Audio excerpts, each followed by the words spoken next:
नमस्कार दोस्तों, stock market studies में फिर से एक बार आपको दिल से स्वागत करता हूँ। तो आज मैं फिर से आपके सामने कुछ इम्पोर्टेंस कंपनी के अपडेट शेयर करूँगा। तो इस वीडियो को पूरा लास्ट तक देखिएगा क्योंकि बहुत सारे अपडेट्स इस वीडियो के अंदर आपको मिलेगा देखने को।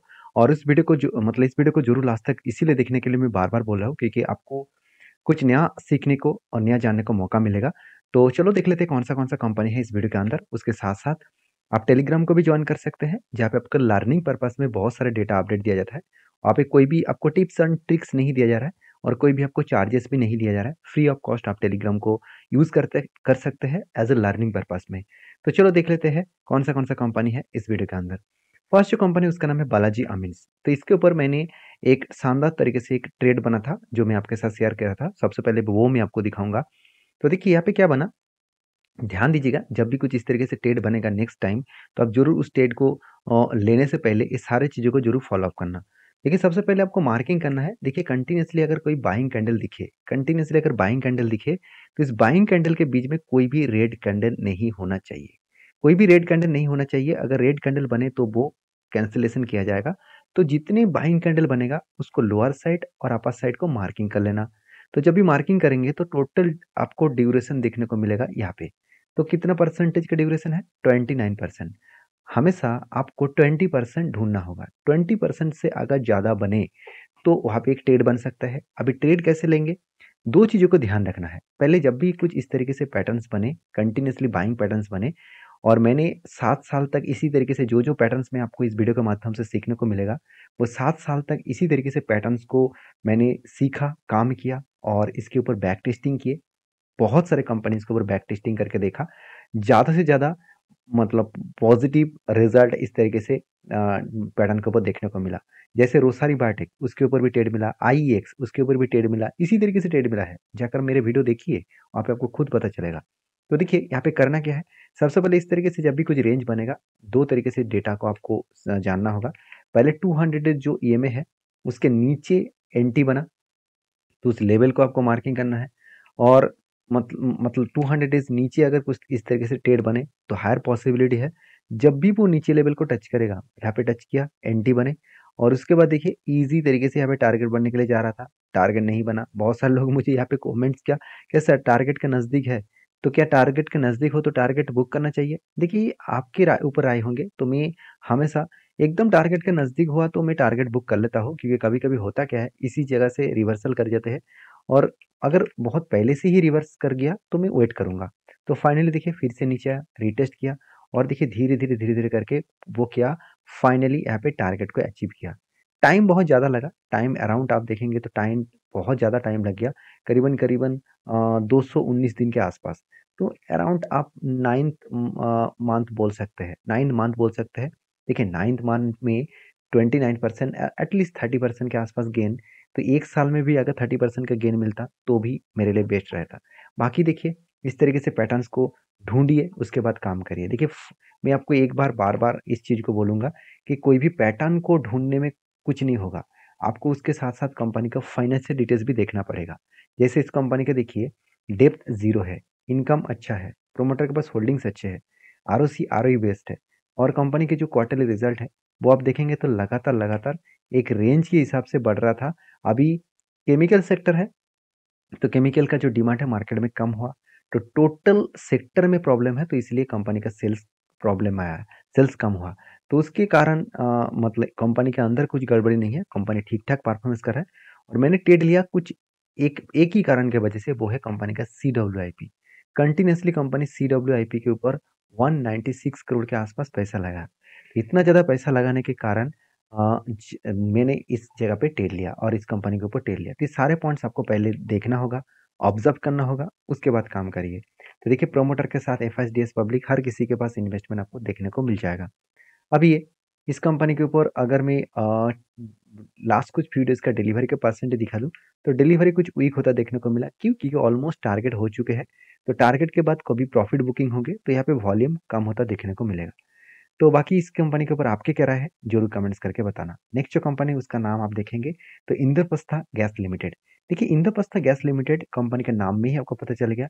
ये आईजीएल कंपनी जो है वो एक गैस डिस्ट्रीब्यूशन कंपनी है। अगर इस कंपनी के रीजन के बारे मतलब एरिया के बारे में बात करूँ, तो दिल्ली में इस कंपनी बिजनेस करते हैं और वो भी देखिए इसका जो सप्लाई चेन है और वो भी आप देख सकते हैं गाजियाबाद है, हापुड़ है, गुड़गांव है, साथ ही साथ आप देखेंगे तो कानपुर है, मुजफ्फरनगर, इस तरीके से कुछ अलग अलग जगह पे कंपनी काम करते हैं।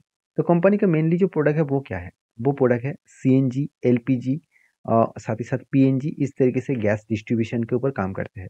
और मेनली जो इस कंपनी के दो बड़े प्रोमोटर है, एक है गेल इंडस्ट्रीज लिमिटेड, सॉरी गेल इंडिया लिमिटेड, और दूसरा है BPCL, Bharat petroleum corporation limited.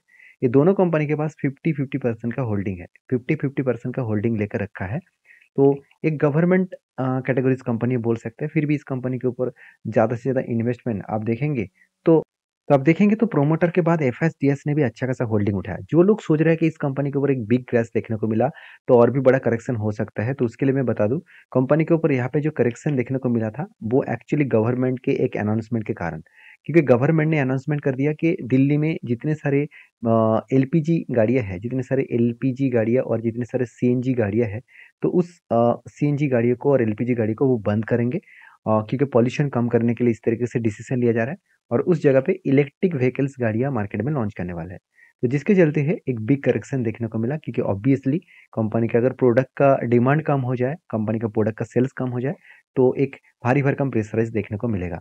तो बाकी इस कंपनी के ऊपर मैं जरूर कहूंगा, यहाँ पे क्या हुआ, यहाँ पे एक रेंज क्रिएट पहले से ही हो चुके हैं, इस रेंज में अभी तक आज तक नहीं आया, तो मुझे लग रहा था यहाँ पे रेंज को टच करेगा और मैं एंट्री लूंगा, और यहाँ तक मेरा टारगेट था।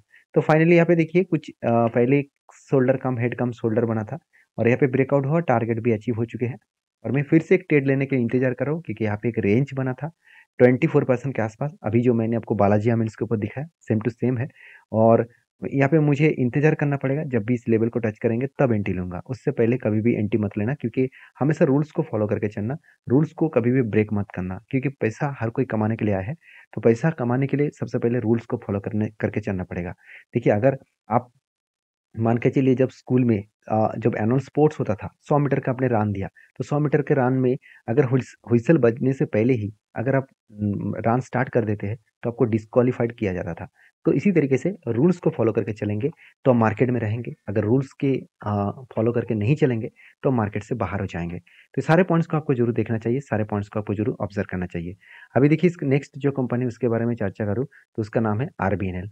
तो आरबीएनएल रेलवे विकास निगम लिमिटेड, इस कंपनी के ऊपर हर किसी का अभी फोकस है, क्योंकि कंपनी जिस तरीके से धमाका रिटर्न दिया, 56 रुपीज का शेयर 199 रुपीज तक चला गया।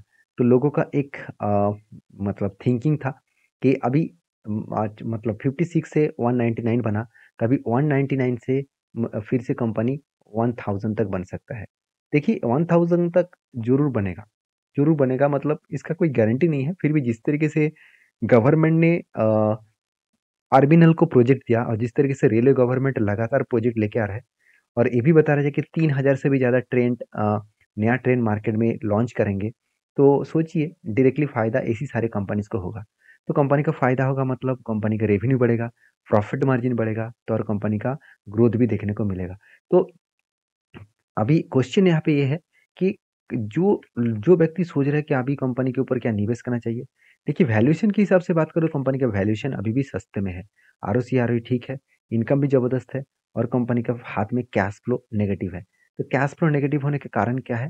देखिए जब भी आपको फ्री कैश फ्लो नेगेटिव दिखे तो सोचना वो पैसे को कंपनी खुद के बिजनेस के ऊपर री इन्वेस्ट कर चुके हैं।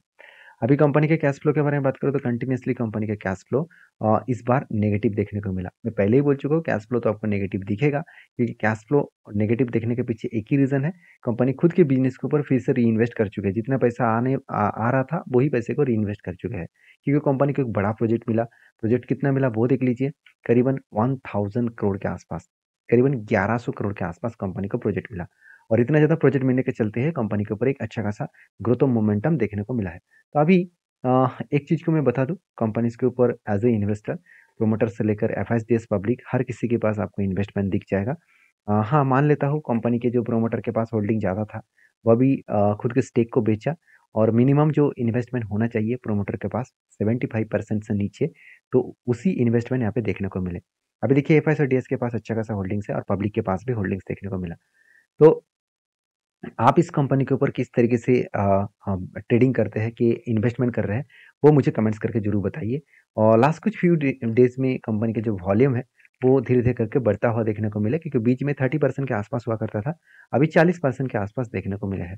तो देखिए कंपनी के जो टेक्निकली चार्ट पैटर्न बना है, वो कुछ इस तरीके से कप विथ एन पैटर्न्स बना और फाइनली ब्रेकआउट हुआ, और ब्रेकआउट कंफर्मेशन होने के बाद टारगेट भी अचीव हुआ। अभी देखिए मैं फिर से इंतज़ार कर रहा हूँ, एक बड़ा धमाका कंपनी फिर से कर सकते हैं, क्योंकि फिर से एक बार कप बनने जा रहा है। एक बार मार्किंग भी करके रखा हूँ, रख दे रहा हूँ, तो आपको आसानी होगा समझने में। तो यहाँ पे क्या बना, एक बिग जैसे कप बना, और उसके बाद मुझे लगता है यहाँ पे फिर से एक शोल्डर क्रिएट करेगा, और उसके बाद ब्रेकआउट होने के बाद एक अच्छा खासा जर्नी देखने को मिल सकता है। बाकी कब बनेगा, किस तरीके से बनेगा, वो तो बाद में पता चलेगा। फिलहाल के लिए आपको इस सिचुएशन को कंट्रोल देखना होगा कि कब बना है, तो हैंडल तो ज़रूर बनेगा। तो बनेगा इसका कोई गारंटी नहीं है, तो बनने का चांसेस है। अगर बनेगा, उसके बाद ब्रेकआउट होगा, तो मैं ज़रूर यहाँ पे एंट्री लूँगा, और आपके साथ भी शेयर करूँगा कि किस तरीके से आपको काम करना है। तो कंपनी के नेक्स्ट जो कंपनी है उसके बारे में चर्चा करें, उसका नाम है कोचिन शिपर लिमिटेड, जिसके ऊपर बहुत दिनों से अपडेट था कि कंपनी स्प्लिट देने वाला है। तो स्प्लिट का डेट आ चुके हैं, 10th of January company split देने वाले हैं, और हर एक के बदले आपको 2 शेयर स्प्लिट के हिसाब से मिलेगा। ये था कुछ कंपनीज का अपडेट। वीडियो अच्छा लगे तो प्लीज़ लाइक करना, दोस्तों के साथ भी शेयर करना, और हाँ, इस वीडियो में सारे डिटेल्स जो इन्फॉर्मेशन मैं आपके साथ शेयर किया हूँ, बस एजुकेशन पर्पस में है, कोई भी मेरे तरफ से बाय एंड सेल का रिकमेंडेशन नहीं है। काम करना है तो आपका जो एडवाइज़र है, उसके साथ बातचीत करके ही काम करना। मिलते हैं नेक्स्ट वीडियो में, तब तक के लिए धन्यवाद।